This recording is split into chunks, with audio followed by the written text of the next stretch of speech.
simples, um fuar que não podia ser solto e nem entrar em um destino.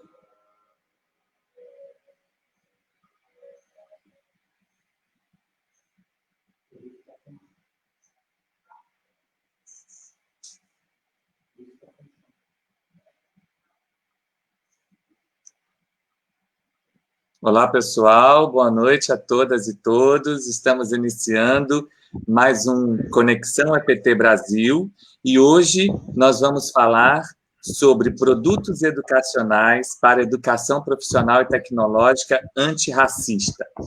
Nós sabemos que os desafios de uma educação antirracista são muito grandes nesse país, né? E que esse movimento de uma educação antirracista é fruto de lutas históricas que não começam hoje, né? Que vêm de muito tempo. E nós temos, por exemplo, a Lei 10.639, né? Que vai completar aí quase 20 anos, né? Que institui, né? E o ensino, né? De cultura afro-brasileira, e depois vem a lei que institui também a questão da cultura indígena, né? E, no entanto, principalmente na educação profissional e tecnológica, nós ainda temos muitas lacunas, né, referente a esse processo de formação, né? E hoje nós vamos receber duas colegas do Prof. EPT, né? Um aluno que participou do processo de pesquisa dessas colegas e a diretora que dirigiu um dos documentários, que é um produto educacional que nós vamos estar conhecendo e conversando aqui um pouquinho hoje. Então, boa noite, Raquel, que é do Instituto Federal de Sergipe, egressa do Prof. EPT de lá. Boa noite, Shirlene, que é egressa, que ainda, né, vai defender, está prestes a defender, quase egressa, está aí para defender já as portas do Instituto Federal do Pará, né? O nosso colega também, aluno Carlos Aleandro, do Instituto Federal do Sergipe, e a nossa colega também, Cate Oliver, que é professora de História e dirigiu, né, diretora, atriz, e dirigiu o documentário Meu Fuá Tem Poder. Bem, para iniciar o nosso bate-papo aqui, eu gostaria, Raquel e Shirlene, que vocês falassem um pouco, né, sobre como foi esse processo de definição do tema de investigação, né, e do produto educacional de vocês. Quem quer começar? Pode ser Raquel? Pode. Boa noite a todos e todas. Vocês estão me ouvindo legal? Sim. Em primeiro lugar, eu queria muito agradecer o Fábio, né, pela iniciativa de trazer essa discussão por dentro da rede federal de ensino da educação básica, técnica e tecnológica, no âmbito federal, né? E dizer que é uma enorme satisfação para mim revisitar a minha dissertação. Eu defendi em setembro do ano passado. Então, a cada vez que eu revisito, eu aprendo, eu cresço e eu me emociono, porque foi um processo extremamente rico. E eu costumo dizer que foi um processo muito mais de aprendizado para mim, né, do que necessariamente de contribuição. É dessa forma que eu me sinto. Eu aprendi muito em toda essa trajetória, né? Eu atualmente sou assistente social da Universidade Federal de Sergipe, do campus Itabaiana, mas atuo desde 2012 como assistente social da Educação Federal, Pública Federal. Passei por 2 institutos federais e 2 universidades, né? Então, tenho uma trajetória na modalidade de ensino da educação básica, técnica, tecnológica e superior. E aí foi justamente por conta dessa trajetória que eu cheguei até o meu objeto de estudo, né? Eu trabalhei por 1 ano como assistente social da Universidade Federal da Bahia, na Pró-Reitoria de Ações Afirmativas e Assistência Estudantil, né, a PROAI, lá em Salvador. E quando eu trabalhei lá, eu vim de uma outra instituição, do IFCE, e tomei um impacto muito grande, porque no IFCE eu trabalhava na seleção de auxílios e tudo, mas basicamente era isso, né? Era questão de classe, de vulnerabilidade socioeconômica, sem nenhum recorte para além disso. Quando eu cheguei na UFBA, eu me deparei com uma questão nova que vinha à tona em todos os processos que a gente discutia profissionalmente, que era a questão étnico-racial. Então, aquilo para mim foi algo muito novo, porque tudo que a gente discutia de assistência estudantil, de ensino, de seleção de auxílio, tinha que passar por uma discussão da questão étnico-racial. Na época, a minha chefe era a professora Elizabeth Pinto, e ela era membro de um grupo chamado NEPGREG, né, que é o Núcleo de Estudos de Etnia, Raça e Geração. E é professora do Departamento de Serviço Social da UFBA. Então, ela é militante, pesquisadora dessa área, e com ela à frente da equipe, aí mesmo é que essa questão aflorava muito mais no nosso fazer profissional. E aí eu, muito inexperiente nisso, achei muito pertinente, né, as discussões, a questão do racismo lá em Salvador, diferente de onde eu vinha, né, do Juazeiro do Norte, afloravam muito mais, estavam muito mais à tona, tinham muito mais movimentos sociais, movimento estudantil envolvido na temática, então eu me vi envolvida por aquilo ali e participei do NEPGREG, comecei a ter esse outro olhar no meu fazer profissional. Quando eu completei 1 ano trabalhando na UFBA, eu engravidei do meu primeiro filho, meu esposo é professor do Instituto Federal de Sergipe, e eu consegui a redistribuição para o IFES, para Sergipe, fiquei lotada por 4 anos e meio no campus Nossa Senhora da Glória, que fica a 2 horas da capital. E lá, no IFES como um todo, não só no campus Glória, eu passei 1 ano e meio, 2 anos, só observando, e não tinha discussão nenhuma sobre a questão étnico-racial. E, assim, aquilo me inquietou muito, porque eu comecei a perceber, meu Deus, ou não tem racismo na instituição, ou então os estudantes, os professores negros, né, estão aqui silenciados. Então, tomando por base essa inquietação, não demorou muito tempo, surgiu o mestrado institucional, né, o Profept, e tinha que apresentar um produto educacional, aí eu pensei, é a minha hora de estudar essa percepção que eu estou tendo para poder cunhar cientificamente, né, essa impressão que eu estou tendo. E aí, com base nisso, com base nessa inquietação, foi que eu resolvi, digamos assim, futucar o Instituto Federal de Sergipe do Guaracu para identificar e fazer aflorar essas questões. Como eu sou assistente social, trabalho na assistência estudantil, trabalho muito com estudantes, eu também sentia falta no Instituto dessa discussão por dentro da assistência estudantil. Então, de onde eu parti? Eu parti do meu lugar profissional. E o meu lugar profissional era por dentro da permanência, né? Da permanência, dos programas de permanência. E aí foi que eu me deparei que tinha tudo a ver o que eu queria abordar, porque o movimento negro tem uma trajetória histórica grande na luta pelo acesso, né, à educação. Sim.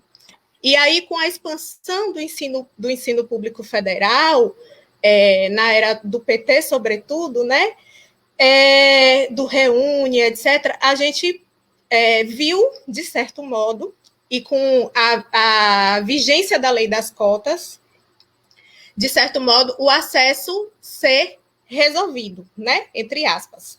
Porque houve um aumento, o FONAPRACE tem diversas pesquisas, inclusive uma de 2018, que comprova que houve um aumento do acesso para a população, sobretudo parda e negra, nessas instituições federais de ensino. E aí, nos deparamos com outro problema. Os estudantes acessam, mas eles permanecem, né? Ou como fazem para permanecer? Como que a instituição ela faz um recorte étnico-racial para acesso e não faz um recorte étnico-racial para permanência? E aí foi com base juntando esses dois problemas que eu vi um canal para acessar os estudantes. E aí, como eu era profissional, tinha acesso à base de dados, estava na instituição, eu acessei, né, depois de colocar o projeto para passar pelo comitê de ética, Uhum. Eu acessei a base de dados dos estudantes que tinham ingressado por cotas, e a ideia inicial era que eu fizesse, entre todas as modalidades de ensino do Instituto Superior, técnico subsequente e ensino médio integrado, esses estudantes que entraram por cursos mais concorridos e que eram cotistas de vulnerabilidade social. Eu tive acesso através do banco de dados de matrícula e através do banco de dados da assistência estudantil. Peguei o contato deles e tal, só que no decorrer da trajetória da pesquisa, algumas coisas aconteceram, inclusive, assim, o cenário político do país, né, contribuiu bastante, e aí eu acabei tendo que filtrar minha pesquisa apenas para o ensino médio integrado, e foi do curso de informática, porque foi o curso mais concorrido na ocasião da minha pesquisa no campus Aracaju, né? E aí eu peguei estudantes do primeiro ano, do ensino médio e do segundo.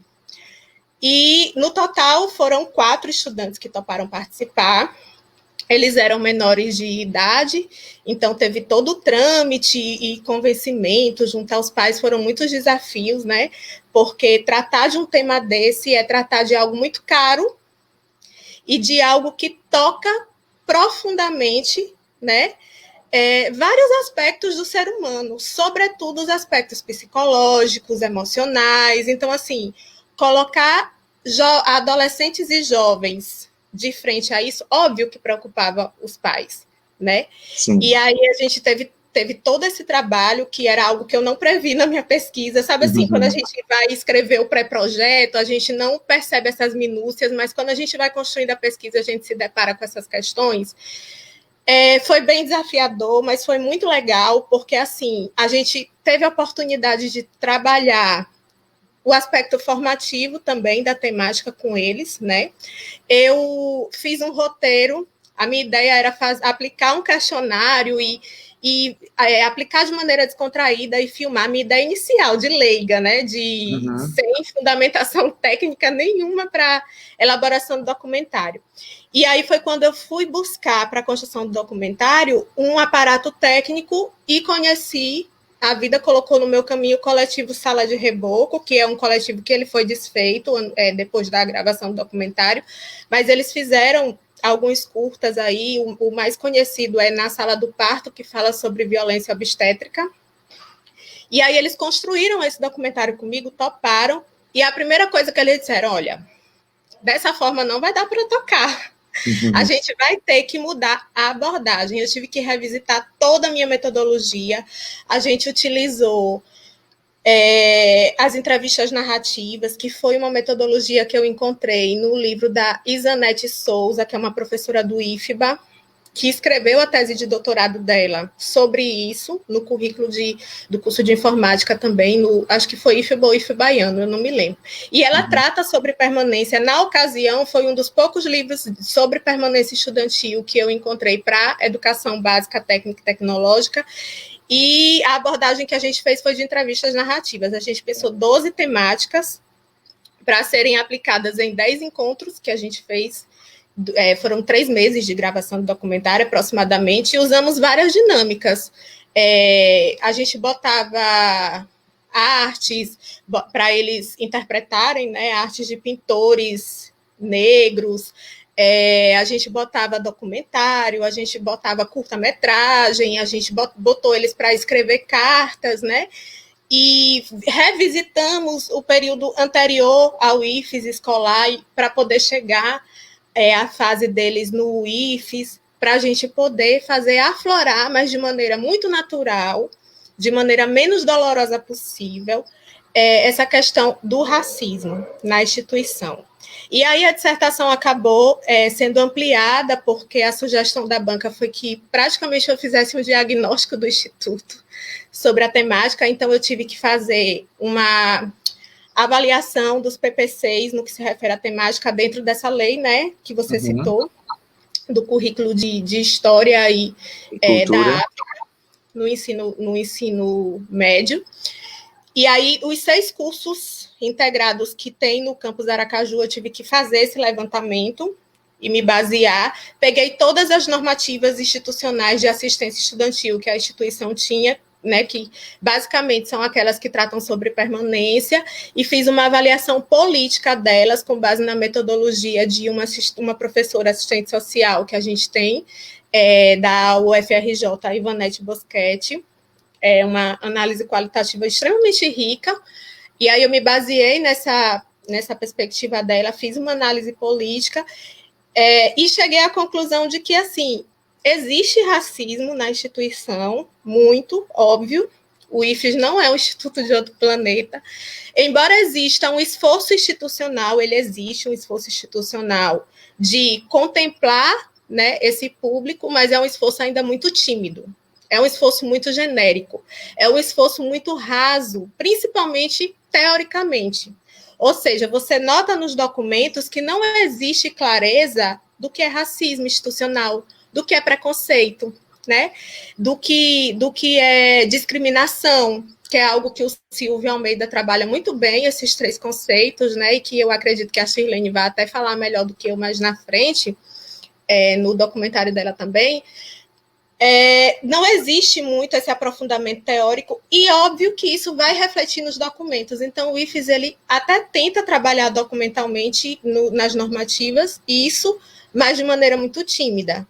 E os estudantes, no documentário, a gente acabou trazendo à tona inúmeros relatos de questões que eles vivenciaram antes do IFES e dentro do próprio IFES, de situações não só de discriminação, de preconceito, mas de racismo mesmo, né? E aí a semente foi lançada. Depois disso, eu vi que há uma necessidade muito grande dessa abordagem, dessa temática, dentro dos institutos federais, né? Porque a universidade está aí, tem inúmeros estudos sobre isso, mas dentro dos institutos federais, e que perpasse pela questão da permanência, veja, não é o acesso a gente tem estudos de rodo aí, mas que passe pela questão da permanência dentro dos institutos federais é algo que ainda está muito tímido. E aí eu tomei isso como meu objeto de estudo, e foi através dessa trajetória que eu cheguei na elaboração da minha dissertação.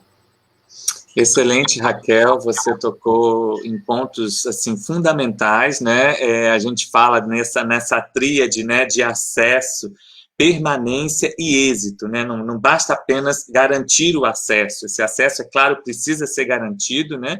E a política de cotas faz todo um movimento para que isso aconteça, mas não basta colocar o aluno para dentro, né? A gente precisa ter condições de garantir a permanência desse aluno, e não só essa permanência, mas essa permanência exitosa, né? Preciso dar condições para que o aluno também não fique ali, muitas das vezes, né? Num ciclo de reprovações, né, de dificuldades para se formar, que muitas das vezes leva até também ao abandono, né, à evasão. Então, é perfeito, né, e a gente tem aqui alguns comentários, o Vinícius, nosso colega lá do IFC, está colocando fundamental pensar na permanência e êxito dos estudantes pretos em todas as modalidades de educação. Parabéns. O Joel Marinho está dando boa noite, dizendo que está nos acompanhando lá de Manaus, linda live, está dizendo aqui. O nosso querido colega coordenador do ProfEPT aqui no Pedro II, o professor Leonardo, está dizendo: Ivanete é uma figura queridíssima e uma intelectual notável de serviço social. Vou chamá-la aqui para assistir. Que bom. O Joel ainda diz: Shirlene, me empresta esse elixir de beleza e juventude, viu, Shirlene? Já estão.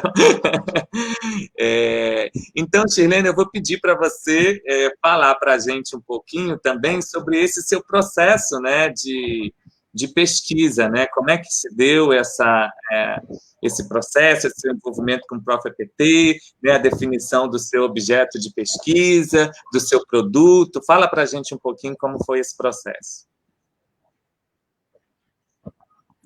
Vai colocar boa noite a todas e todas. Um desafio falar depois da Raquel, né? Falou tão bem. Enfim, antes de começar, eu quero pedir licença para a nossa ancestralidade, para toda... Estou falando aqui de Belém do Pará, da Amazônia. Quem me conhece, eu sou Shirlene Coelho, professora, quilombola. Então, eu vou começar aqui a minha fala ao som do maracá.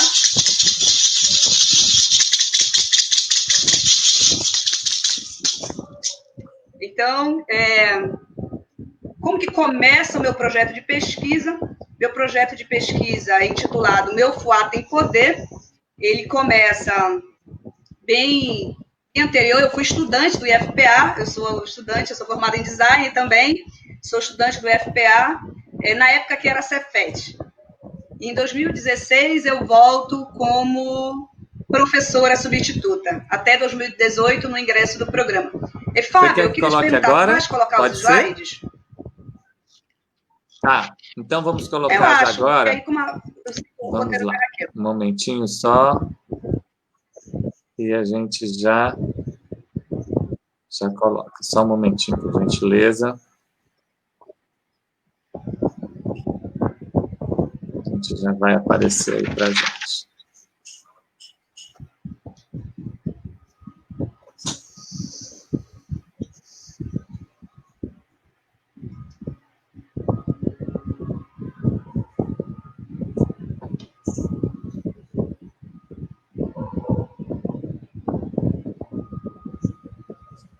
Estou localizando aqui, Shirlene, se você quiser continuar falando, você pode ir falando que eu já projeto para você. Então, eu fui professora do IF em 2016. Como que nasce o projeto de pesquisa Meu Fuá Tem Poder? Ele nasce de dois momentos. Primeiro, de uma lei, a Lei 10.639, que obriga o ensino, e ele nasce também do cotidiano da sala de aula. O Meu Fuá Tem Poder, ele é um tema sociológico que emergiu na sala de aula enquanto eu era professora. Quando eu era professora do Instituto, professora substituta do Instituto Campus Belém, eu estava dando aula falando sobre educação étnico-racial, e aí uma aluna, no meio da aula, falou, professor, o racismo nunca vai acabar. O racismo nunca vai acabar, porque a sociedade racista. Eu sempre quis participar de desfiles na minha escola, mas nunca deixaram. Sempre a professora dizia para mim, prende teu fuá, por isso eu ando com o cabelo preso. No segundo momento, em outra turma, uma aluna falou novamente, que tentou desfilar, a professora deixou ela por último, e na hora que ela achou que ia desfilar, a professora encerrou o desfile. E a professora disse para ela também, com esse fuá aí, se tivesse pelo menos arrumado esse fuá. E a aluna falando isso com muita dor, falava isso com muita dor. E aí paramos a aula para ouvir, e aí eu, enquanto socióloga, emerge ali um tema sociológico. O que é um tema sociológico? A sociologia ela é em cima de um tripé, que é conceitos, teorias e temas. Uma teoria sem conceito ela é vazia, e um conceito sem um tema ele é um glossário. Então, ali um tema sociológico. O que fazer diante disso? Na época, eu era professora do Instituto, e a gente organizou um mega evento, power evento, que chamou, na época, Social Africana. E dentro da Social Africana, tinha um desfile, que era o Meu Fuá Tem Poder. Então, o Meu Fuá Tem Poder, ele nasce do cotidiano da sala de aula. Fábio, tem 2 slides antes, né? Tem 2 antes desse? Tá. Pronto. Então, meu projeto, o meu produto educacional, ele é o desfile, o Meu Fuá Tem Poder, que está sendo orientado pela professora doutora Natália Cavalcante. O documentário, aí você pode passar, o documentário, Meu Fuá Tem Poder, ele nasceu do desfile, ele é o encarte do meu produto. Né? O documentário ele vai nascer das respostas das 5 questões. Dentro do desfile, os alunos preenchiam uma ficha de inscrição. E na ficha continha essas 5 perguntas. Nome social, o maior orgulho de ser negro, desafio de ser negro, e por que eu quero ser Miss, e por que eu quero ser o Mister, e uma frase. Então, a gente tinha a mestra de cerimônia, que era uma estudante muito experiente, só que ela não conseguia ler a segunda, a terceira e a quarta pergunta. Ela lia o nome e ia para a frase. Isso era aquisito também no dia do desfile para os jurados. E aí não conseguia ler, não leu. Eu achei que era uma questão da dinâmica, achou que ia atrapalhar, e eu fui falar com ela e disse, professora, na hora do desfile, eu lembrei de tudo que eu passei da escola, e eu não consegui, eu travei. Então, o documentário, Meu Fuá Tem Poder, ele nasceu para dar visibilidade às respostas, porque era um documento muito, muito, muito rico, de muita potência, de muita coisa, que não foi, naquele momento, que foi lido. Então, a Kátia vai falar mais lá na frente. O documentário Meu Fuá Tem Poder, ele nasce do desfile Meu Fuá Tem Poder. Pode passar, amor. Esse era o cartaz do desfile. Pode passar. E aí, como se deu a tessitura? Primeiro, vocês estão vendo a logomarca, é o Black de Açaí. A identidade do desfile é referendo à Amazônia, porque foi uma discussão muito grande. Quem é o negro da Amazônia? Eu falei no começo, eu sou formada em design, né, pelo Cefet Pará, e era o Black de Açaí. Como se deu essa tessitura? Primeiro foi a escolha do tema. Quando eu ingresso no mestrado, eu estava findando o meu contrato enquanto professora substituta. E o que pesquisar? O que eu vou pesquisar? E aí eu queria pesquisar práticas do artivismo, porque foi várias experiências, discutir como a arte contribui para o ensino de sociologia e tal. Quando eu passava no corredor, os meus alunos falavam, professora, estou deixando meu cabelo crescer para o próximo desfile. Eu sou um girassol. Eles falavam que eles eram girassóis, estavam se abrindo. E aí a minha orientadora, na época, me chamou e falou, Shirlene, por que tu não continua estudando corpo e identidade? Então, escolhido, definido o tema, que a gente ia continuar discutindo, nós passamos para o próximo passo, que foi a viabilidade metodológica. Eu tenho recurso? Eu tenho tempo? Eu tenho recursos humanos? Tem interesse dos alunos? Não vai trazer prejuízo para os estudantes? Visto a viabilidade metodológica, uma vez que eu não era mais professora, vamos para o próximo passo do desfile, que foi um diálogo com a seção de Ciências Humanas. Porque o meu objetivo era tornar a construção do produto dentro da disciplina de Sociologia, que ela não fosse mais uma atividade para os estudantes. Então, eu precisava de estudantes que estivessem discutindo no conteúdo de Sociologia, a turma, a educação étnico-racial. E aí a gente conseguiu tecer esse diálogo com as Ciências Humanas, conseguimos um professor parceiro e fomos para o próximo passo dessa tessitura, que foi a apresentação para os estudantes do projeto. Então, fui junto com o professor apresentou, falou que se os alunos topassem, faria parte da composição de notas, e dali, em alguns momentos, eu assumiria a aula. Estava dentro da temática. Então, apresentei o projeto, nesse momento os alunos também falaram, deram as opiniões que eles achavam do desfile.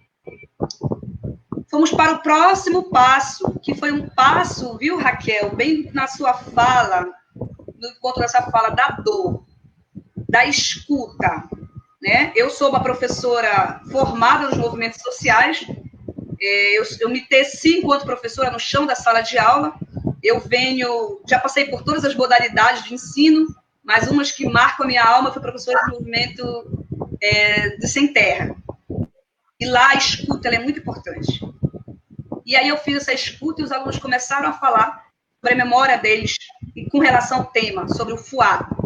Em que momento eles ouviram esse termo, o que significava fuá para eles, se já tinham ouvido. E aí a gente fez essa escuta dessa relação do tema com o percurso deles. Passa, amor. O próximo passo foi fazer oficinas com os estudantes para entenderem do que a gente está falando. O que é racismo mesmo? É preconceito? É discriminação? O que é isso? E nós fizemos uma oficina, Raquel, na próxima eu te quero perto para me ajudar, que foi intitulada Desconstruindo o 13 de Maio. Foi uma imersão subjetiva, eu levei os alunos para um auditório, baixei a luz, botei uma música, pedi que fechassem os olhos, e a gente fez toda a diáspora negra, eles de olhos fechados, não podiam abrir de jeito nenhum, contando como se deu e toda a luta do povo preto. Essa oficina trouxe muita dor, muito choro, foi muito choro, mas aqui nesse passo, a gente já está aqui quase um mês de atividade, nesse passo os alunos já estavam mudando o pronome, né? Era ele negro, o cabelo dele, e passaram eu negro, o meu cabelo. O segundo, a gente vai voltar para falar dessas oficinas, que eu preciso muito falar sobre isso. O segundo passo foi a construção das categorias do desfile. Quais são as categorias? Black Power. Quem pode desfilar? Quem é o negro na Amazônia? Porque aqui no Pará, o campus IFPA Belém, ele é um campus urbano na Amazônia, mas não estão aqui só os moradores da zona urbana. A gente tem aqui estudantes que nunca viram o Rio, e a gente tem estudantes aqui que o Rio é a rua. Né? A gente tem estudantes aqui marajoaras, que vem do arquipélago Marajó, que tem uma estética, uma culinária completamente diferente. Então, quem pode desfilar? Quem vai poder? E aí a gente fez um longo trabalho nessa discussão de quem construímos as categorias do desfile, que a gente vai ver no decorrer da apresentação. E o próximo passo foi a construção do roteiro, da identidade visual para a divulgação. Pode passar. Passa devagar, por favor. Para aí. O desfile Meu Fuá Tem Poder, ele era um topo de um iceberg. Quando a gente começou a falar da memória e da dor que é ser negro, o peso que é ser negro, foi um iceberg que veio muitas outras questões. Quando a gente começou a discutir o que é o racismo, no campo teórico, metodológico, pode passar, Fábio. A gente percebeu que essa pontinha aqui, que era do desfile, era muito maior. Porque o aluno percebeu que a sociedade é racista. Por exemplo, o que é o preconceito? Quem pode sofrer preconceito? Qualquer pessoa, por ser gordo, por ser bonito, por ser magro, por ser baixo, qualquer pessoa pode sofrer preconceito. E a discriminação? Aí nem todo mundo sofre. Um grupo que é minoritário em termos de direitos, de LGBT, mulheres. E racismo, professora, é a soma do preconceito, discriminação? Não. Pode passar, Fábio. Racismo, ele é um sistema estrutural. Racismo é muito maior. Racismo não é burrice. Racismo não é fatalidade. Racismo não é falta de ética. Racismo é um sistema estrutural. Quando o mundo iluminista começa a falar de liberdade, de direitos humanos, John Locke traz o direito à propriedade, à felicidade, isso foi feito com a exploração da mão de obra negra. O negro não era considerado gente, o negro era uma ferramenta de trabalho. E nesse momento, cai uma ficha, quando eu percebo que a sociedade é racista, caiu uma ficha, o que a Neuza Soares chama de tornar-se negro, caiu uma ficha nos alunos, porque eles perceberam que não era só aqui no cabelo que eu estava sofrendo preconceito. Na saúde, aquela vez que eu fui lá na médica, e a médica me tratou meio com desprezo, achei que ela era metida. Agora eu me toquei, ela não é metida não, é racismo. Naquele momento na escola, né, Carlos, que um amiguinho disse para mim que eu devia puxar o cabo de aço porque eu sou preto, preto tem força braçal, não foi brincadeira, foi racismo. Naquele momento, na obra de arte, que eu fiz uma caricatura, não era brincadeira, era racismo. Cai uma ficha quando eu percebo que a sociedade é racista, que tudo que eu vivi até aqui é racista. A beleza, a arte, tudo que nós vivemos até aqui, ela é racista. E a escola também é racista. A escola é racista porque foi pensado. Só para a gente fomentar, para eu não me alongar muito, teve uma lei, a Lei 1, de 1937, que falava sobre a universalização do ensino básico. E no artigo 3 da lei ele fala das proibições. Não pode frequentar a escola. É do Rio de Janeiro essa lei. Quem está padecendo de doenças, né? Quem está sofrendo de moléstia, negros, mesmo que sejam livres. Então, eu tenho uma lei que proibia o negro de ir à escola. E o que a Bell Hooks fala, né? O negro é considerado um intruso na escola. O intruso. Então, essas oficinas, elas revelaram essa ponta do iceberg. E eu quero destacar 2 pontos aqui com os estudantes que tudo chamou minha atenção. Tudo é muito pesado. O racismo é muito pesado, porque ele tira de ti a cognicidade, o sonho. O racismo te tira o direito de sonhar, do estudante negro, de nós negros. Foi uma aluna, que no documentário aparece o relato dela, que é a filha da empregada doméstica. E aí tem esse termo, né? A mãe dela trabalhava em casa de família, como se a casa do negro não fosse a casa de família. A casa de família é a casa do branco patrão. E ela trabalhava na casa e ela ia com a mãe. E ela sempre achou que os patrões dela eram muito legais com ela, davam roupas usadas e tal, nunca trataram mal, quando sobrava comida, davam.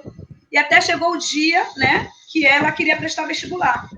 E aí ela conversando com a patroa da mãe dela, ela disse que ela queria fazer medicina. Aí a patroa disse para ela, medicina é muito difícil de passar. E medicina tem que estudar 7 anos, o dia todo, tua mãe não tem dinheiro, sabe? Tem que fazer um outro curso que dê logo dinheiro para ti. E aí ela diz, né? Ela queria tirar de mim o direito de sonhar, de fazer medicina. Então ela percebe o quanto isso é... Porque e aí ela se inscreveu no vestibular, né? Para outro curso, enfermagem, passou. E aí ela voltou depois para tentar medicina. Ela passou entre os primeiros lugares, ela disse, eu não tentei medicina porque eu achei que medicina não era para mim. Eu achei que lá não era meu lugar, era estranho. Porque a gente, negro, a gente se sente intruso na sociedade, porque tudo que está aqui foi pensado é racista. E principalmente o conceito de belo. Um outro ponto que eu quero frisar aqui dessas oficinas é a questão da mãe solo, da solidão da mulher negra. Depois dessas, geralmente essas oficinas vinham com muito choro, muita cartaz, os alunos falavam, eu falava, a gente chorava junto, discutia a partir de teorias. Ele veio falar comigo, professora, liga para minha mãe, a senhora tem crédito, liga para minha mãe. Eu digo, meu pai, o que aconteceu? O que ele quer que eu fale com a mãe dele? Eu quero pedir perdão para minha mãe, eu quero falar com a minha mãe. Ele era filho de uma mulher negra, lavadeira, e ele odiava a mãe dele, foi sempre muito conflito, porque o pai dele não assumiu ele, e ele achou que o pai dele não tinha assumido ele, na cabeça dele, porque a mãe dele já tinha uma primeira filha, a irmã dele, e ele casou com uma mulher branca. Então ele achava que a mãe dele era meio que uma piriguete, né? E o pai dele não registrou ele, de vez em quando dava ali R$10, dava um agrado, e ele tinha uma relação de muito conflito. Ele dizia, liga para minha mãe, eu quero pedir perdão para minha mãe, a culpa não é dela, é racismo, ele casou com mulher branca. Então, por isso que eu tentei fazer esse gráfico, não sei se consegui, é a ponta do iceberg, porque o racismo, né, Raquel, você fala, é muito maior. O racismo traz sofrimento. O racismo tira de nós o direito de sonhar. E os estudantes de educação profissional estavam sofrendo ali dentro. Pode passar, amor. Eu trouxe 2 posts das redes sociais dos estudantes. Foram quase 4 anos de pesquisa. 2 anos enquanto professora, 2 anos enquanto pesquisadora com o mesmo grupo de alunos. E eu acompanhava a cada oficina, eu ia para a rede social para ver o que eles postavam, o que eles achavam. E aí o aluno faz esse post, né? Meu cabelo é feio, meu corpo é feio, meu rosto é feio, eu sou feio. Esse aluno a gente chegou a falar com o pessoal de psicologia, e aí ele faz um outro post depois do desfile, falando dessa importância que esse desfile teve para ele entender o que ele se achava feio. Pode passar, amor.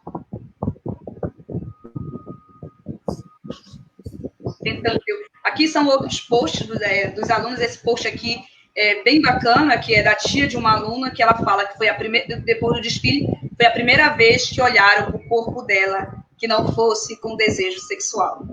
Esse aqui eu peguei de algumas redes sociais dos alunos, depois do desfile, o que eles estavam achando. Pode passar.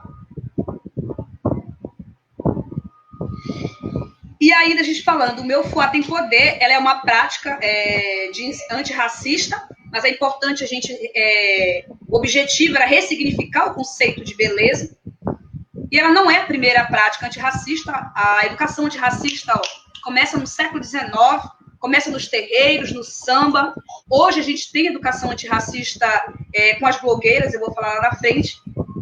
E aí eu quero fazer uma citação da minissérie Madame C.J. Walker.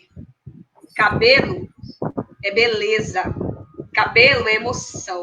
Cabelo é herança. O cabelo diz quem nós somos, onde estivemos e para onde vamos. Cabelo é poder. Essa significação, o poder do cabelo. Por que o homem... Volta lá, amor. Por que o homem negro sempre usou cabelo raspado, corte militar? Né? Os alunos falavam, professor, eu nunca deixei meu cabelo crescer porque as pessoas achavam que eu era maconheiro, que eu era ladrão. né? Como esse cabelo é poder. Então, o meu desfile, meu FUA tem poder, ele vem tornar pública a beleza dos estudantes indígenas, negros, quilombolas, marajoaras e ribeirinhos do IFPA. O meu FUA tem poder, ele vem ressignificar o conceito de beleza e uma tentativa de ressignificar essa memória escolar.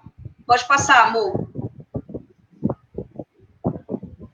Aqui eu botei algumas fotos do desfile. A gente tem aqui a nossa atriz, né, a Anastácia, que participou, e essas são fotos dos estudantes. Pode passar, amor. E o que é a educação antirracista? O que é uma educação antirracista? Por que é importante eu pensar uma educação antirracista? Eu não posso não só falar racismo, eu tenho que ser antirracista. Então, no começo, a gente já falou um pouco que a sociedade racista, que tudo que nós conhecemos como belo é racista. Ninguém faz um elogio, eu vou elogiar a Kátia. Kátia, seus olhos negros são lindos. Ninguém faz um elogio aos olhos negros.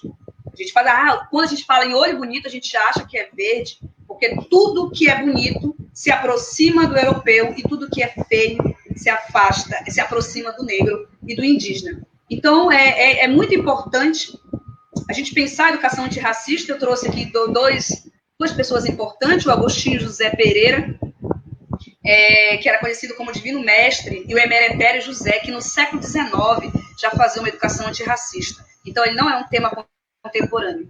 Um outro ponto bem importante são as blogueiras, que estão discutindo beleza, corpo negro, com traços negroides, com trança, uma nova trincheira.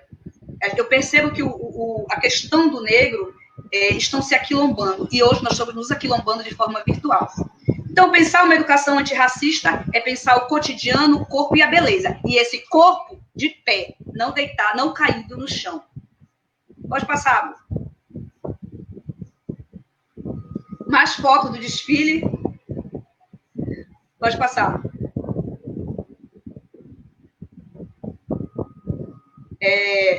Eu quero um ponto. No dia do desfile, feito formação, feito divulgação, nós distribuímos 100 fichas no Instituto, passei em sala, então estava bombando nas redes sociais, todos os alunos comentando, e o movimento estava muito grande. O evento estava marcado para começar às 8h30. 8h30. E não chegou ninguém. Deu 9 horas, não chegou ninguém. Deu 9h30, não chegou ninguém. E eu muito nervosa, o que está acontecendo? Falei com a mestre de cerimônia, falei com a moça que estava com a divulgação, ela chegou, disse que a gente tinha um problema. A professora tem um grupo de WhatsApp, eu só tenho uma ficha. Uma ficha. Eu, e agora? Morri. Acabou minha vida. E aí, onde estão os estudantes? Passaram alguns estudantes, eu falando, né? Vamos desfilar, ninguém queria. Aí ela disse, professora, eles estão no banheiro. Aí eu fui até o banheiro. Os alunos estavam lá se arrumando. O corpo deles tremia, porque agora não é uma atividade de uma disciplina de sociologia. Quando eu desfilo, eu aceito toda essa carga. Eu me assumo como negro. Tem até uma mãe que diz assim, eu vou nascer nesse desfile como mulher negra. E veio esses 8 alunos, vieram aparados, se segurando um no outro. Quando eles chegaram muito arrumados, muita lindeza, o público começou a vir. Eu chamei um DJ, que é o DJ de Joro, que está aí na foto, que é de São Tomé e Príncipe, para trazer os top hits da África, que estava rolando, principalmente em São Tomé e Angola, né, para os alunos conhecerem a juventude negra africana, né, não daquela forma do multiculturalismo folclórico distante. E eles vieram. E aí, uma aluna disse, professora, eu posso abrir... A gente chamou uma modelo negra paraense para abrir o desfile, que ela não veio. Tudo aconteceu nesse dia. E aí uma aluna disse, professora, eu posso abrir o desfile? Eu só vou abrir se o Wesley entrar comigo, que era estudante. Eles entraram. Esse foi o ritmo do desfile. Essa é a importância da questão, essa é a importância da coletividade, essa é a importância de quando o negro se apoia. Então, essa que o Munanga chama, né, de solidariedade. Essa solidariedade entre negros ditou o ritmo do desfile. A partir daí começou um movimento, começou a chegar fichas, pessoas querendo desfilar, e abrimos o microfone para falar, para eles falarem. Então começou o desfile, e ele começou a ganhar corpo a partir do movimento, do entusiasmo da plateia. Aí eu pude perceber o quão é pesado ser negro e quanto o racismo afeta. Que quando eu desfilo, eu me assumo enquanto negro. Quero até mostrar minha camisa aqui. Quando eu desfilo, eu trago toda essa carga. E quando eu desfilo, eu lembro da minha escola. Por que essa memória da escola era tão sofrida? A escola, ela compõe a questão afetiva, ela está no processo de socialização primária, é que me forma enquanto sujeito. Aquele professor que não falou nada quando aconteceu, que não deixou desfilar. Então, eles desfilavam com tudo isso. Depois do desfile encerrado, um outro grupo de alunos, eu quero desfilar, e pegava o microfone de desfilar e diziam, eu vou mostrar que eu sou lindo, sim. E começaram a fazer esse grito dos excluídos, enquanto negro, enquanto gorda, enquanto LGBT. Pode passar, professor. Já estou terminando. Essa foto, para mim, é uma das fotos mais lindas. Eu estou me segurando aqui para não deixar a emoção saltar aos olhos. Esse aluno, o nome social dele é Wesley Rainha, e ele falou sobre a rua. A Kátia vai falar melhor depois. Sobre a rua, o quanto a rua é perigosa para o negro. Quando a gente diz que racismo não é mimimi, todo peso, ele dizia assim, sente a minha pele, sente a minha dor, bicha preta, bicha gorda. Ele entrou falando e chorando. E essa foto, vocês conseguem ver aqui o rosto de todo mundo olhando e todo mundo muito emocionado, porque naquele momento foi um momento que ele compartilhou tudo aquilo que trazia dor para ele. Pode passar. E esse é o meu trabalho de pesquisa, o meu FUA tem poder, e muito obrigada.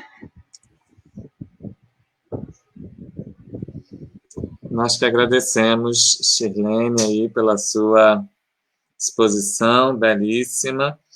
E agora, nós dando continuidade aqui à nossa programação, nós vamos assistir um trecho do documentário Entrada de Cor, né, produzido aí pela Raquel, foi o produto educacional dela, o pessoal está aqui fazendo vários comentários, daqui a pouquinho a gente lê, vamos assistir então um trecho do documentário da Raquel.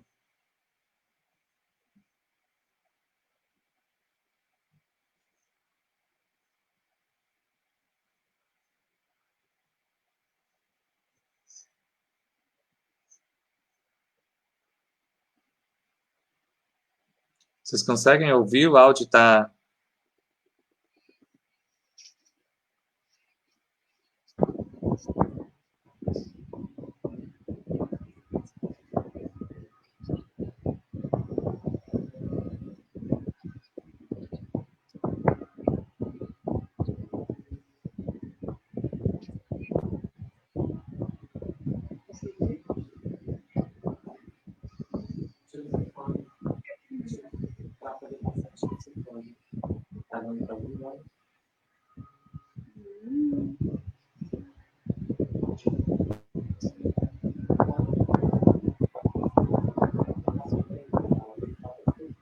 Eu não escuto. O áudio não está saindo? Eu não escuto. Não está audível. Não. Um momentinho, por gentileza, que o áudio não está saindo.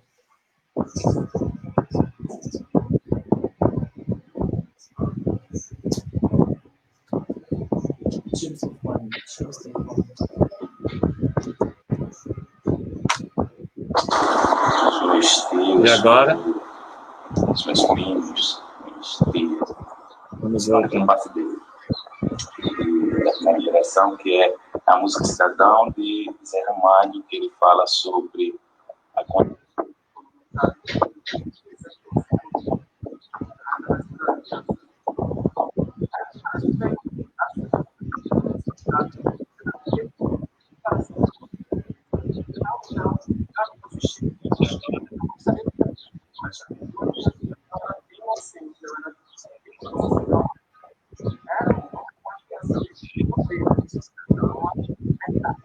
porque meu cabelo era crespo e era tipo tudo encaixado. Aí minha mãe, ela gostava de fazer aquelas trancinhas, essa daqui.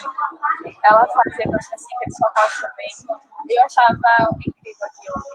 Aí, normalmente, meu cabelo era bem curto quando era pequena. Aí, algumas pessoas ficavam, tipo, personaliza e tal, essas coisas. Gente que tem cabelo preto e a vida se sempre mal. Depois é realmente, não é isso que eu quero. Eu quero meu cabelo do jeito que ele é. Aí, todos, sai natural. Deixar natural. Pode usar, não. Cada um de nós vai lembrar de uma música que ouvia quando era criança.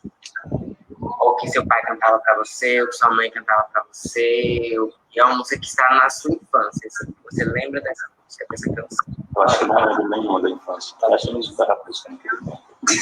Eu passei a escutar música recentemente, acho que alguns anos atrás. Mas eu vi uma que lembro e uso até hoje, que conta muito a história dos meus avós, dos meus tios, dos meus primos, quando a gente passa da geração, que é a música Cidadão de Zé Ramalho, que ele fala sobre a Constituição, ele fala sobre uma condição social da pessoa que saía do Nordeste para uma cidade grande, que quando chegava lá, deparava com situações não favoráveis a ele. Em uma parte da música, ele fala o seguinte, que estava olhando para um prédio, quando de repente chega um cidadão e se está perguntando, se eu não estou equivocado, ele diz, está admirado ou está querendo roubar. Ou seja, tanto que ele contribui para aquele prédio e as pessoas veem ele daquela maneira. Entendeu? Isso conta muito da história deles, que lutavam contra um sistema social que não era tão favorável para eles naquela época, onde passaram com grandes dificuldades. Desde a época da sua vida que você foi Nós interrompemos aqui o vídeo. Nós interrompemos aqui. A Raquel vai deixar aqui para a gente o link para quem quiser assistir depois, a Shirlene também. Mas eu queria ouvir, então, um pouquinho do Carlos, né? O Carlos, ele é aluno do curso técnico integrado, né, em informática, no campus Aracaju, do Instituto Federal de Sergipe. E eu queria que o Carlos falasse para a gente como foi essa experiência de participar desse documentário, né? Quais foram as reflexões que ele fez a partir da participação dele, né, nesse projeto, coordenado pela Raquel. Fala para a gente, Carlos, um pouco dessa experiência. Seja bem-vindo. Boa noite a todos. Bom, quando eu recebi o convite da assistência social para participar do documentário em Jardim do Corpo, eu fiquei um pouco receoso, fazer as primeiras gravações e reuniões, porque para mim, naquele momento, eu não saberia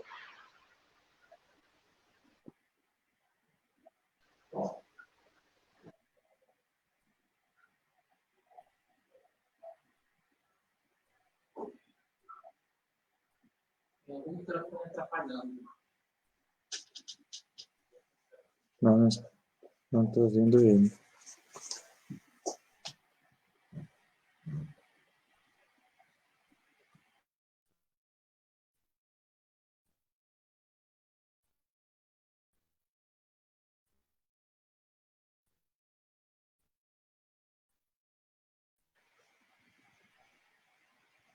Nós não estamos conseguindo ouvir o Carlos. Vocês estão ouvindo?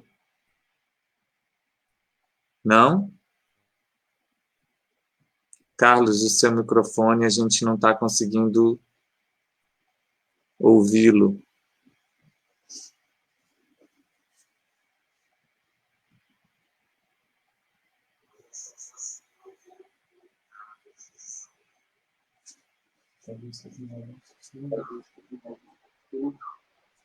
Estão ouvindo agora? Sim, agora sim. Pronto. Aí, como eu ia dizendo, durante as gravações, eu fui percebendo o quão fundamental e imprescindível era discutir a participação de negros em determinados ambientes, tendo em vista que a nossa sociedade ainda é bastante preconceituosa. A cada gravação, a cada discussão em que fazíamos, eu ia aprendendo como o racismo é desvelado na sociedade brasileira e como ele pode ser combatido. Durante esse período, foi um período de bastante experiência, de conhecimento, onde eu pude ouvir e ser ouvido e opinar sem ser perseguido. Se me perguntassem qual é o Carlos Aleandro antes desse documentário, depois desse documentário, eu poderia dizer que é um Carlos Aleandro 10.000 vezes mais evoluído do que aquele Carlos Aleandro que apenas estava começando naquele período, quando recebeu o convite para participar do documentário Entradas de Cor. E é só isso que eu tenho a dizer. Foi uma experiência inesquecível e com certeza vou guardar pelo resto da vida. Muito obrigado, Carlos. É muito bom ouvi-lo. Raquel fazendo um coraçãozinho aí, certamente é uma alegria para ela também.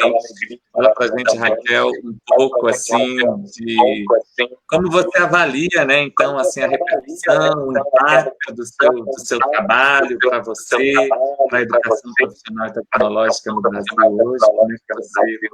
Como é que você avalia? Chegou com um pouco de eco, só ouvindo o início da pergunta, Fábio. Não sei se tem algum microfone ligado, eu não consegui ouvir a pergunta direito. Acho que é o do Carlos. Sim. Não, eu pedi para você falar um pouco para a gente, então, né? Você estava aí fazendo coraçãozinho quando ouviu a fala do Carlos, né? Certamente porque mexe contigo, né? De ver como o seu trabalho, né, super relevante, teve frutos, né, conseguiu tocar os alunos, conseguiu promover essa transformação que é o papel da educação, né, da educação antirracista, como já colocou você no início, como muito bem pontuou a Shirlene, né? Então, eu queria que você falasse um pouco sobre como você avalia o seu trabalho, né, esse impacto para você, né, para a educação profissional, como é que você vê, então, aí o resultado da sua pesquisa, do seu produto, como é que você faz uma avaliação disso? Bom, só em ouvir o Carlos e todos os outros participantes, infelizmente a gente não pôde trazer todos, né? Mas de ouvi-los dizer na avaliação do processo de que eles entraram uma pessoa e saíram outra, e saíram com uma formação política no assunto, porque o trabalho era isso, né? Era a gravação e a formação. Foi isso que a gente tentou, nesses 10 encontros que a gente fez, realizar, né?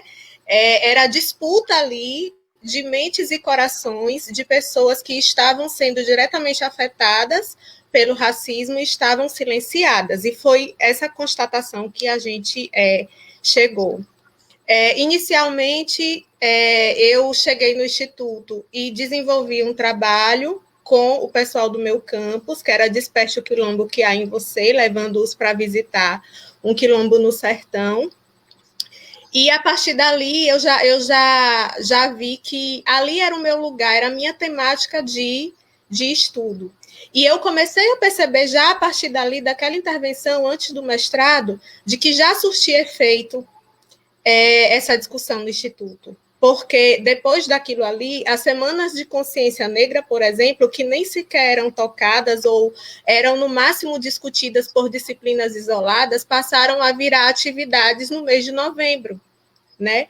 E a Shirlene tocou num ponto assim que eu escrevi um artigo sobre isso, acho que foi num livro chamado Cadernos de Saúde Mental Negra, alguma coisa assim, tem um tempinho já, em que fala justamente isso, o racismo ele é adoecedor, e o impacto que isso causa para as pessoas. Então, o IFES, ele tinha pessoas doentes nesse sentido, pessoas silenciadas, né?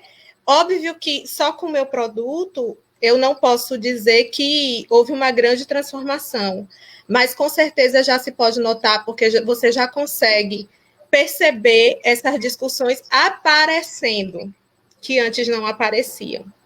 Então, isso, para mim, já é um ganho muito grande, né? Durante a minha pesquisa, tem os autores Souza e Nascimento, de um livro do Dante Moura, que fala sobre formação profissional e fala sobre a formação docente dentro da EPT. Eles vêm falando justamente isso, que os institutos, eles carregam uma carga histórica, né, de séculos bem cheios de vícios, sim. E uma das marcas, sobretudo na formação docente, é ter uma formação eminentemente de professores, por exemplo, com formação de bacharel, em que não na sua formação não passaram por discussões de disciplinas um pouco mais reflexivas, digamos assim, né? Então, é uma carência que se arrasta há muitos anos e que estava trazendo um silenciamento para essa questão e, consequentemente, um sofrimento. Houve, sim, momentos, assim, de muita emoção, momentos de choro, é muito emocionante, né? Cada vez que eu revisito a minha dissertação, para mim, realmente é de uma emoção muito grande. Foram mais de 83 mãos, eu posso dizer, que construíram esse documentário, porque envolveu professores, envolveu os estudantes, envolveu as minhas colegas da equipe da assistente estudantil com o apoio que me deram, né? Envolveu o pessoal da coordenação, a minha turma de mestrado, o pessoal do coletivo Sala de Reboco, a Luísa, que fazia parte de um coletivo na universidade também, que se desfez quando ela se formou, o coletivo Nós Negros. Então, muita gente se somou para fazer esse produto, né? O nome é Entrada de Cor. Eu não consegui trazer a arte, peraí, deixa eu ver se eu consigo colocar aqui. Mas eu fiz uma canequinha com a capa. Linda. Ai, peraí. Agora sim. Com a capa, deixa eu ver se eu consigo virar. Ai. Eu não estou conseguindo enquadrar na câmera, mas... Assim, agora sim, assim. Agora estamos vendo isso. Então, seria mais ou menos a capa do documentário, que a ideia tem a carinha de cada um deles, né, que participaram, e a ideia era justamente isso, unir essa diversidade que sofre calada, que passa por esses processos calados, num lugar que eles têm em comum, né, que é esse lugar do silenciamento desse sofrimento, para que traga à tona e para que seja um grito mesmo, tipo, instituição, nos olhem, né?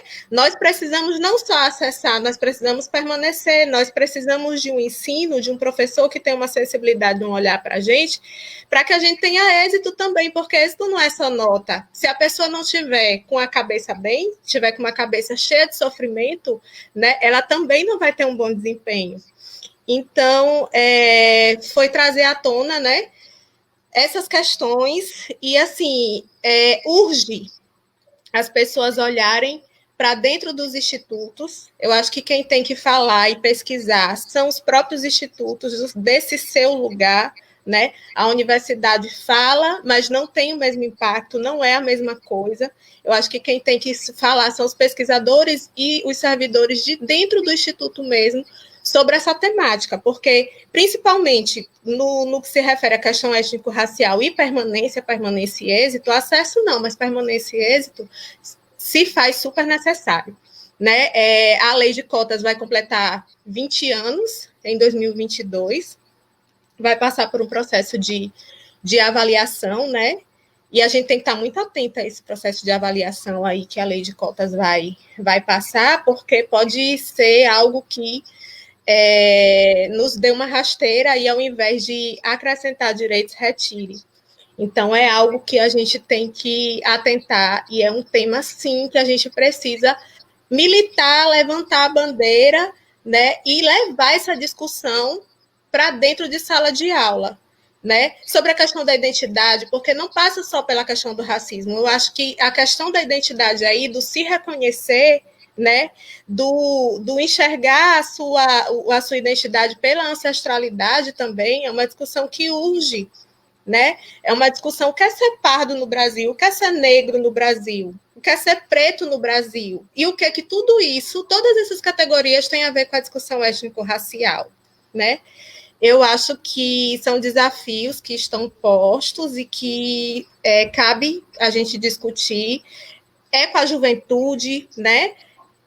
Com o futuro do nosso país, com o futuro do mundo aí, e a gente está no espaço de educação para trabalhar essa formação, né? Nós temos tudo para alavancar isso e fazer esse processo uma revolução, né, educacional. Obrigado, Raquel. Shirlene, queria que você falasse, então, um pouquinho. Nós temos, assim, vários comentários, não vou dar conta de ler todos, as pessoas cumprimentando, parabenizando, né? Mas a Cristina Ribeiro está perguntando, Shirlene, nessa atual conjuntura, olhando para uma escola com muitas limitações ainda, né? Como continuar motivada como professora e motivando os estudantes na abordagem de uma educação antirracista, né? E o Léo, que é o nosso coordenador aqui no Rio de Janeiro, ele pergunta como foi a reação institucional do IFPA Belém ao seu projeto.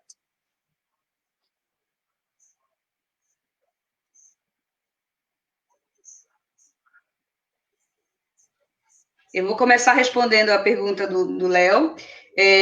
O projeto de pesquisa, nós temos no IFPA o NEAB. O NEAB bem atuante, mas numa discussão muito teórica, metodológica.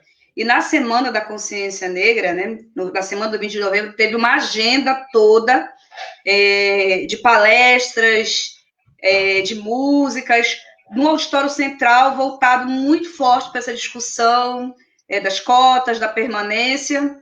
Porém, não tinha nada voltado para o ensino médio integrado.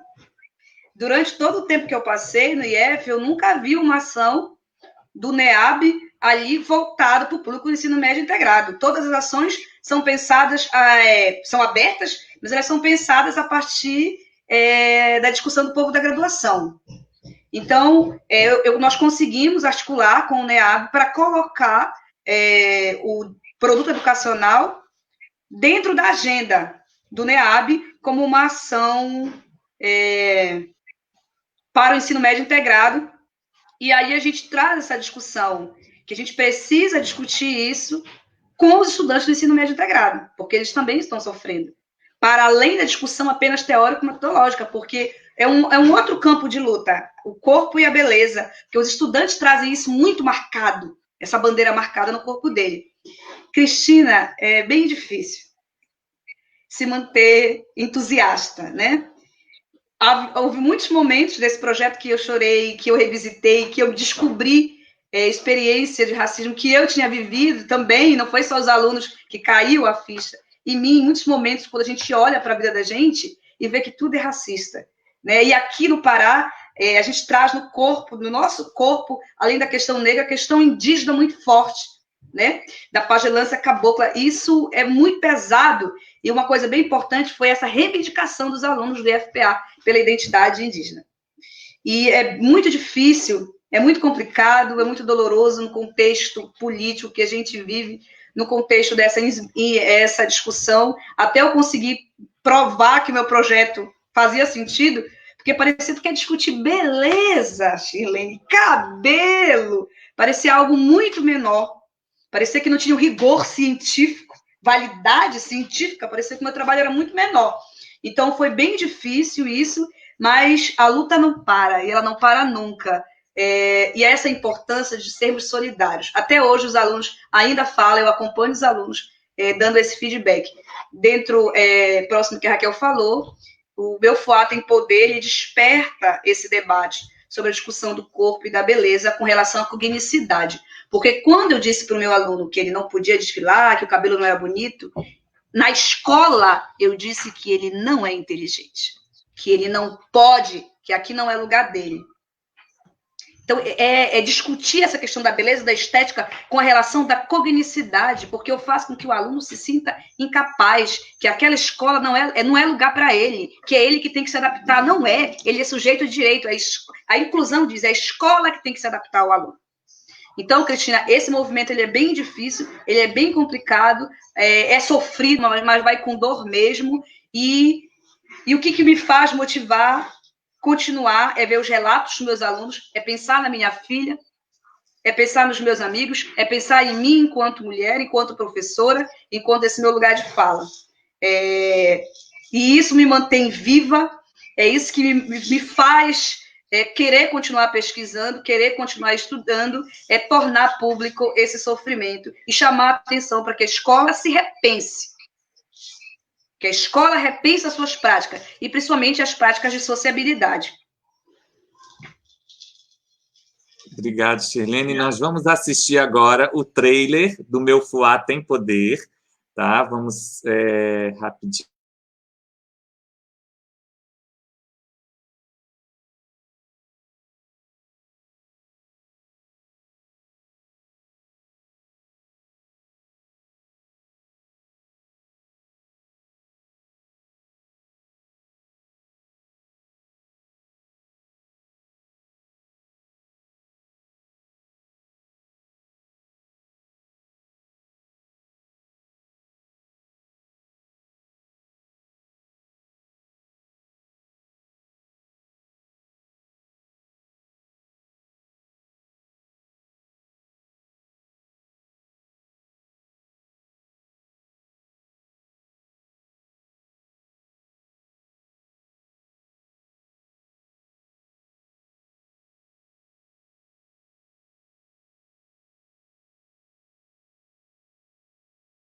Comigo a ancestralidade e a cultura do meu povo.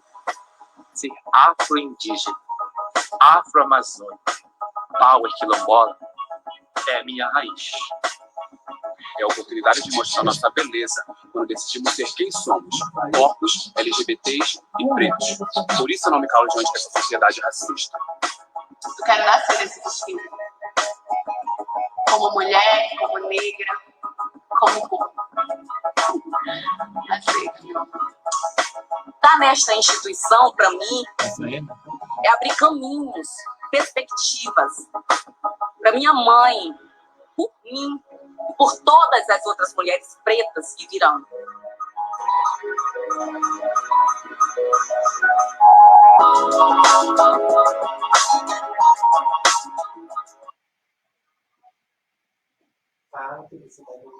Nós vamos voltar, Cresceram. porque o áudio não sai. Foi dito para elas que elas eram feitas, porque elas eram a negação do bonito. É aqui que a gente está dizendo de outra forma. A gente ressignificando o conceito na beleza e a importância do arte mesmo. De como a arte, enfim, parecia ser simples, quanto impactante isso foi. Eu tenho orgulho de ser negro e poder carregar comigo a ancestralidade e a cultura do meu povo. Ser afro-indígena, afro-amazônico, power quilombola é a minha raiz. É a oportunidade de mostrar nossa beleza quando decidimos ser quem somos, corpos, LGBTs e pretos. Por isso eu não me calo diante dessa sociedade racista. Eu quero nascer nesse destino. Como mulher, como negra, como povo. Estar nesta instituição, para mim, é abrir caminhos, perspectivas para minha mãe, por mim e por todas as outras mulheres pretas que virão.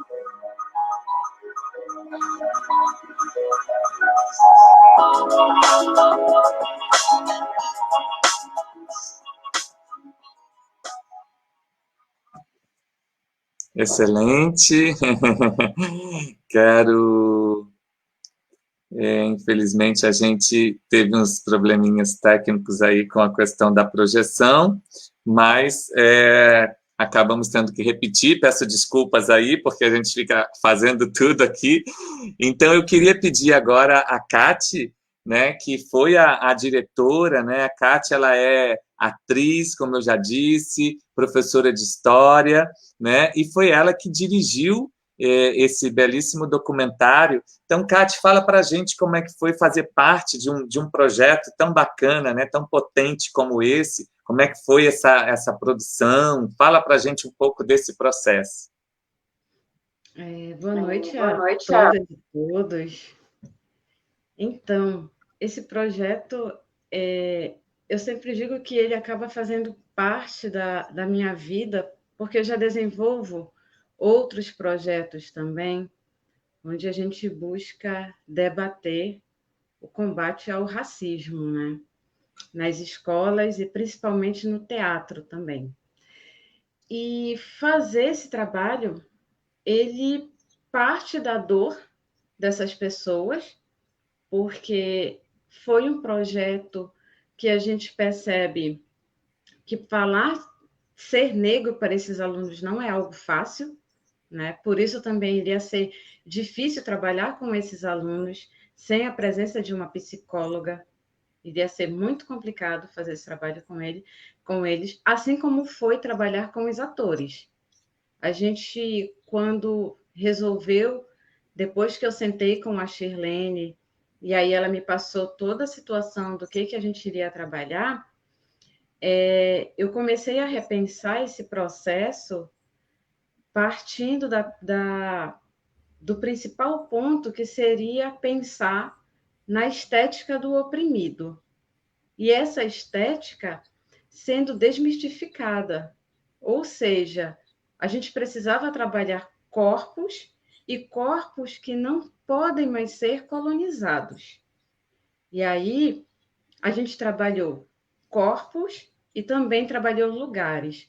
Por que corpos e lugares?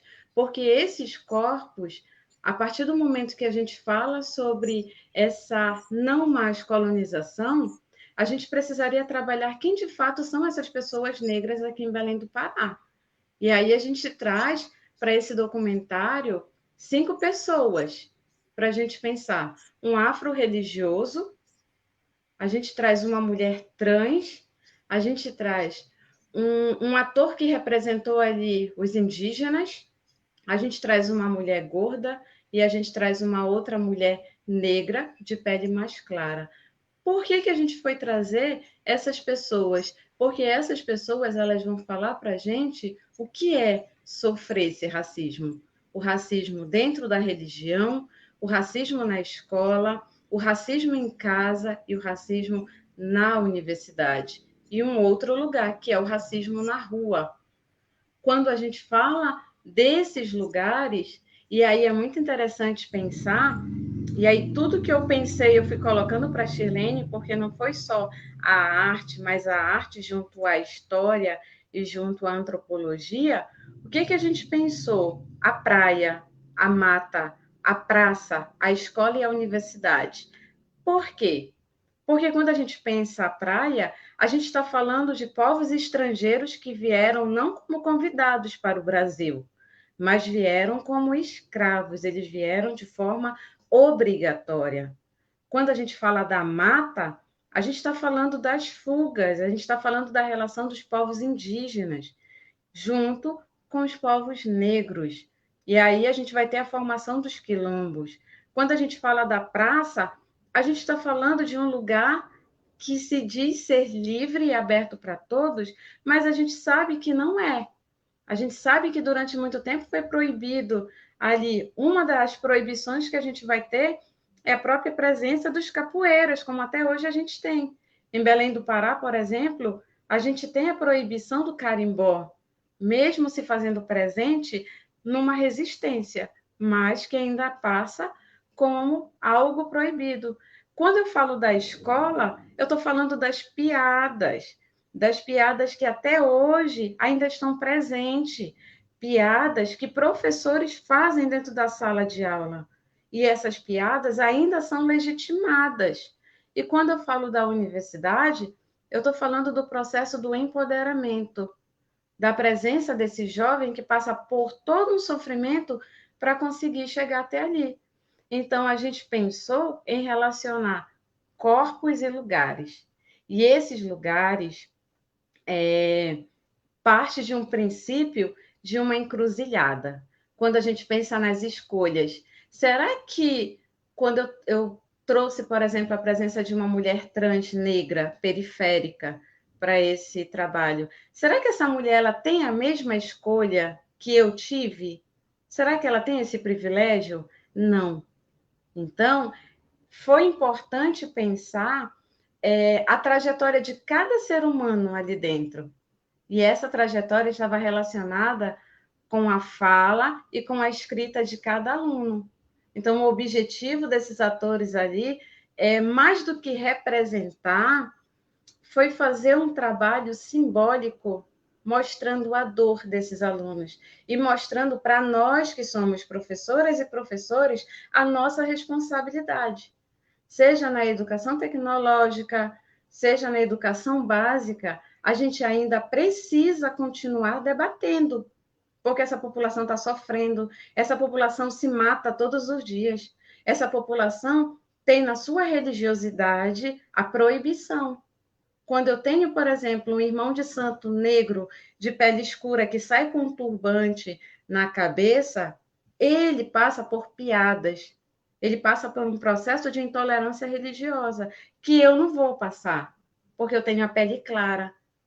Então, esse debate que a gente fez dentro desse documentário, ele mostra para a gente a necessidade, e mais uma vez mostrou para mim a necessidade de continuar debatendo. Então, fazer esse documentário foi maravilhoso. Por quê? Porque a gente viu o quanto ele conseguiu tocar e o quanto ele ainda continua tocando milhares de... Desculpa, eu fico emocionada, empolgada. A gente percebeu o quanto ele continua trazendo para o debate essa importância. Algo que a gente já tinha conversado, que seria trabalhar ele esse ano, por exemplo, na consciência negra. Infelizmente, talvez não será possível, né, de forma presencial, mas nós faremos, com certeza daremos um jeito. Por quê? Porque ele é importante. E aí, eu puxo um pouco a sardinha para o lado da arte, né? Como encenadora, o que eu percebo? A ausência dessa discussão. A gente ainda tem grupos que são restritos na discussão sobre racismo, onde a maioria, e aí eu parto aqui para Belém do Pará, onde a maioria dos grupos são feitos por pessoas brancas. Então, a gente não fala sobre racismo no teatro. A gente tem pessoas brancas só que estão falando, cadê a população negra? Cadê o acesso a essas pessoas? Então, é importante que esse debate ele esteja na universidade, ele esteja dentro da academia, mas é importante que ele também saia dos muros. E tanto o documentário da Shirlene quanto da Raquel são importantíssimos para que a gente possa trabalhar em outras áreas além da educação. Era isso que eu tinha para falar. Muito obrigado, Cate, por, na verdade, né, investir nesse projeto junto com a Shirlene, acreditar, né, e com um trabalho muito, muito bacana e muito potente, né, como você acabou de dizer, né, nessa luta, né, da educação antirracista. O Léo está perguntando aqui se vocês abordaram o elemento raça e classe, né, porque em Belém o preto do Paar, da terra firme dos Jurunas, está numa condição mais marginalizada ainda, né? Então, está perguntando aí se vocês pensaram nessa questão. A Cristina Cate, parabéns pelo olhar sensível, a partir das experiências que Shirlene Coelho te trouxe. O nosso papo está maravilhoso, né? As pessoas estão adorando, eu também, assim, está sendo muito, muito bacana para a gente, mas nós já estamos chegando ao final, né? Já até passamos um pouquinho aí, e aí eu gostaria, nesse momento, que vocês pudessem fazer as considerações finais e aproveitasse aí, Cate e Shirlene, se puderem pontuar aí essas duas questões que eu acabei de colocar, essa questão que o Léo levanta, e desde já, mais uma vez, agradecendo a vocês pela participação. Vamos lá, então, para a nossa rodada de considerações finais. Raquel, por favor, suas considerações finais. Eu queria encerrar assim, com o meu coração cheio de gratidão por esse contato também de conhecer o trabalho da Shirlene, né, da Cate, muito maravilhoso. Eu acho que a ideia é essa mesmo. Quando a gente pensou no documentário, foi de levar a arte, o cinema, para essa população, para dentro da escola, porque tem relação, né? Se o projeto tivesse sido financiado, eu cheguei, inclusive, até a conversar isso com pessoas próximas a mim na pesquisa, ter dado, porque a gente fazia oficina à proporção que a gente gravando, né? Do manuseio de equipamentos, eles pegavam os equipamentos e faziam filmagens, isso a gente mostra no documentário. Ter dado uma câmera para cada um, profissional, para que eles enveredassem, eles fizessem com essa câmera e deslanchassem com aquele conhecimento, né, aquela técnica que a gente semeou ali. Então, eu queria agradecer, né, essa oportunidade de falar um pouco desse lugar, falar um pouco dessa temática, agradecer meu orientador, professor Rodrigo Bose, e agradecer ao Profept por ser um programa que deu essa oportunidade, né, da gente escrever a dissertação, mas também apresentar um produto educacional que enriqueceu muito a minha formação enquanto mestre, né, stricto sensu, digamos assim, porque eu acredito que a experiência não teria sido tão rica se fosse num mestrado meramente acadêmico, em que eu não tivesse que encarar, arregaçar as mangas e produzir esse documentário enquanto produto educacional, né? E é isso, e que a gente não perca essa sensibilidade, não deixe perder de vista essa temática. Uma das falas que mais me tocam e que mais me estimularam durante toda a gravação desse documentário foi a escuta. A Chimamanda, ela tem um vídeo muito conhecido, né, para quem estuda a área, que é Histórias Importam, né? Eu, inclusive, coloquei na epígrafe da minha dissertação. Então, é preciso a gente mudar o olhar. A gente tem que ter dar a oportunidade, ter a oportunidade de contar a história no nosso lugar, e não a história do negro contada por outras pessoas. Os negros podem contar a sua história. E essa história importa. Então, eu queria deixar a minha gratidão. Estou à disposição, o documentário Entrada de Cor está disponível no YouTube, deixei o link aqui com o Fábio, está disponível na Educapes também, para que seja feito download e se trabalhe em sala de aula, certo? E Shirlene e Cátia, queria muito estreitar o laço com vocês, adorei ter partilhado esse momento com vocês. Fábio, muito obrigada. Leandro, beijo no coração. É isso. Muito obrigado, Raquel. Foi maravilhoso tê-la aqui com a gente, compartilhando a sua experiência. Tenho certeza muito importante para todos nós. Vamos, então, ouvir as considerações finais do Carlos, né? Aproveitando aí para a gente fechar o Sergipe. Com você, Carlos. E eu vou postar aqui agora o link do documentário nos comentários do Facebook. Carlos? Bom, eu gostaria de agradecer a todos que estão nos acompanhando, em especial gostaria de fazer um agradecimento especial ao Raquel pelo convite de participar do documentário. Com certeza, agregou valores desmedidos para o meu crescimento profissional e acadêmico, até mesmo como cidadão, por me trazer uma visão diferenciada do que eu estava habituado a ver. E a professora Shirley, pelo conhecimento que nos trouxe hoje, que com certeza foi um conhecimento indescritível. Ficou sem a...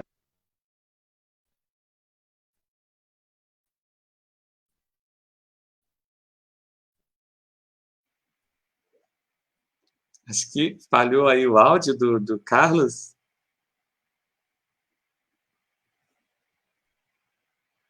Carlos? Conseguem ouvi-lo? Não? Tivemos um probleminha com o áudio do Carlos. Carlos? Seu microfone está fechado. Agora sim. Agora me ouvem? Sim, sim. Não sei se eu agradeci pelos conhecimentos que foram trazidos pela professora Shirley. Ouvir essa parte? Uma parte só. Então é isso. Eu gostaria de agradecer pelos conhecimentos. Oi? Não.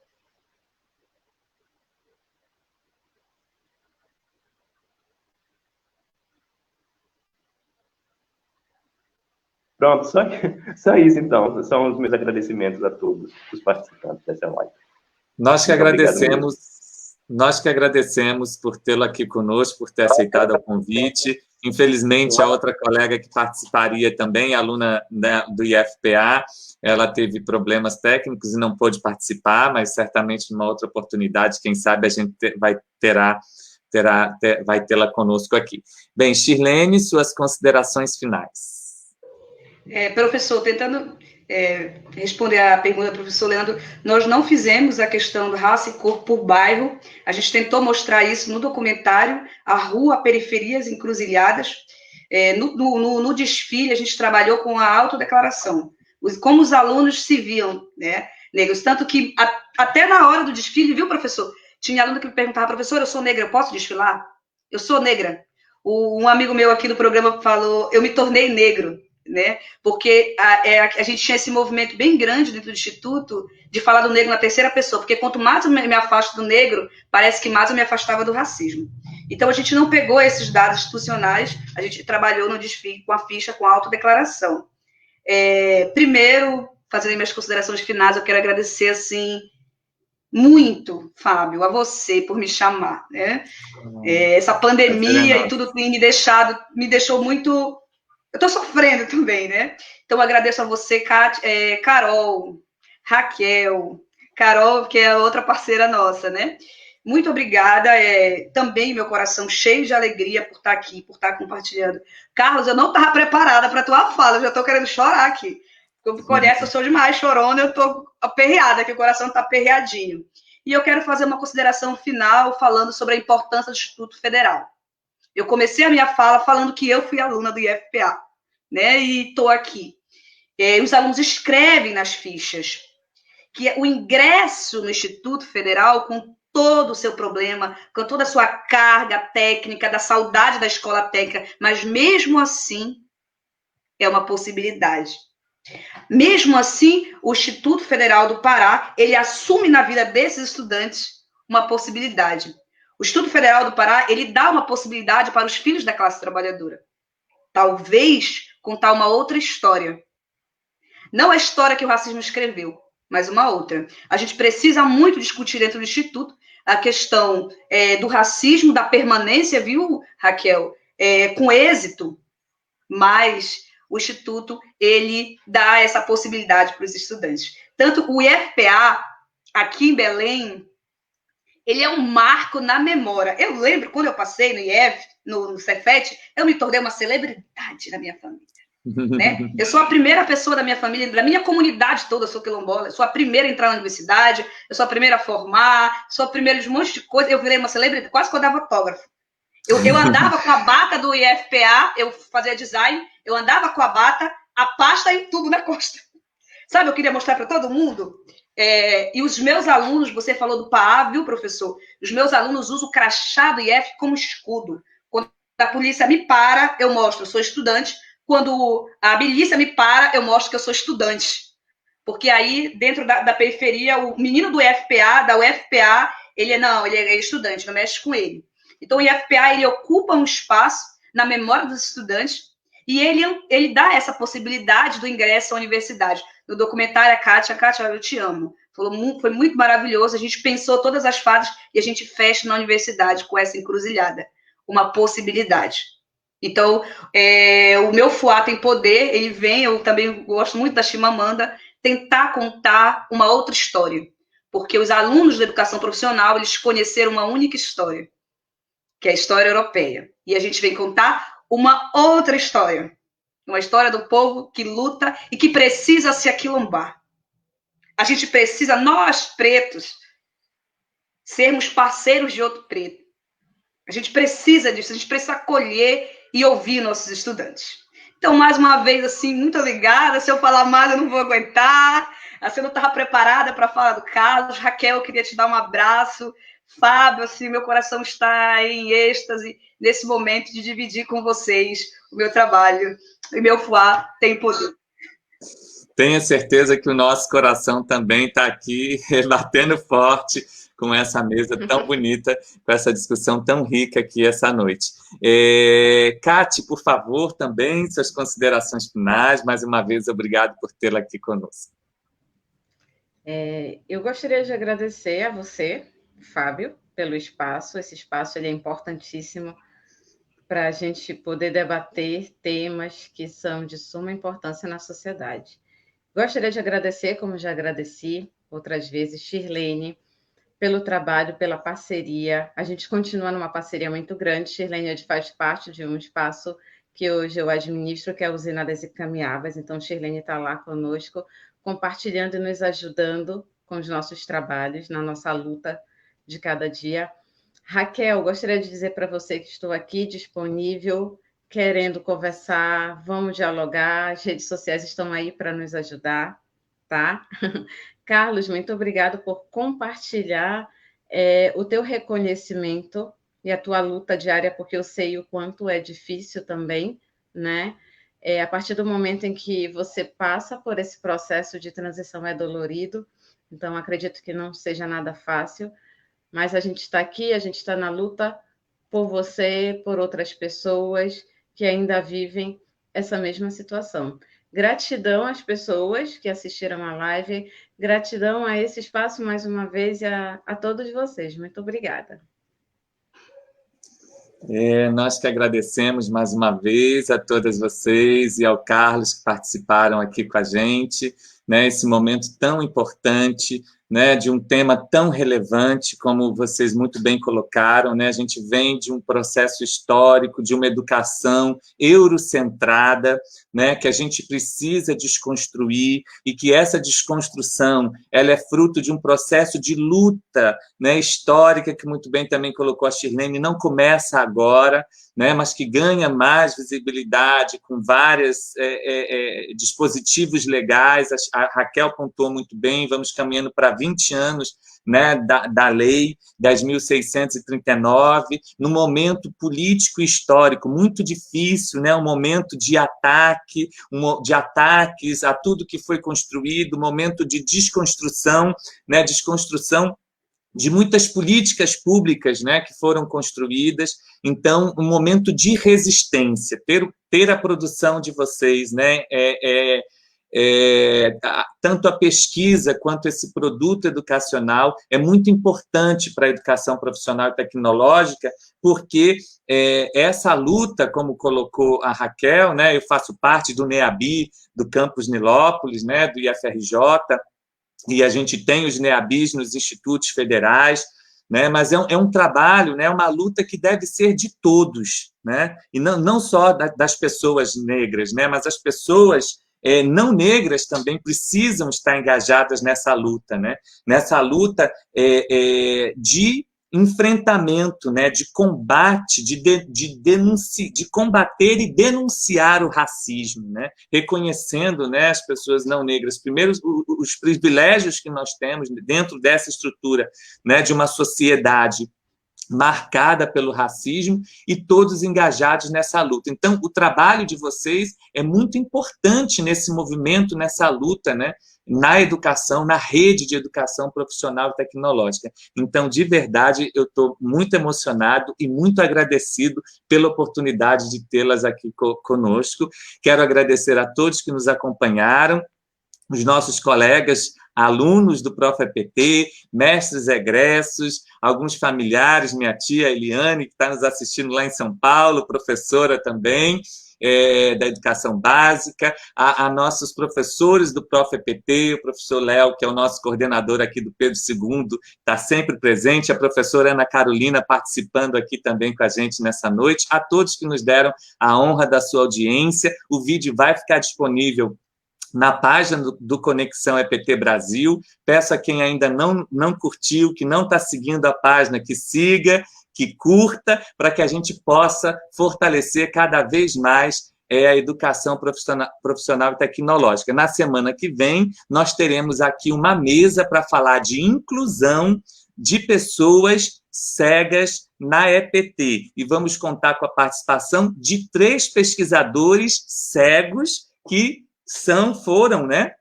2 deles já concluíram, uma está ainda estudando no ProfEPT, e também desenvolveram produtos educacionais para a inclusão de pessoas cegas na educação profissional e tecnológica. A gente conta com vocês. Shirlene já levantou ali que ela quer fazer o encerramento. Então, vamos encerrar com a Shirlene. Boa noite a todos, fiquem bem, muita saúde e até a próxima semana. Com você, Shirlene.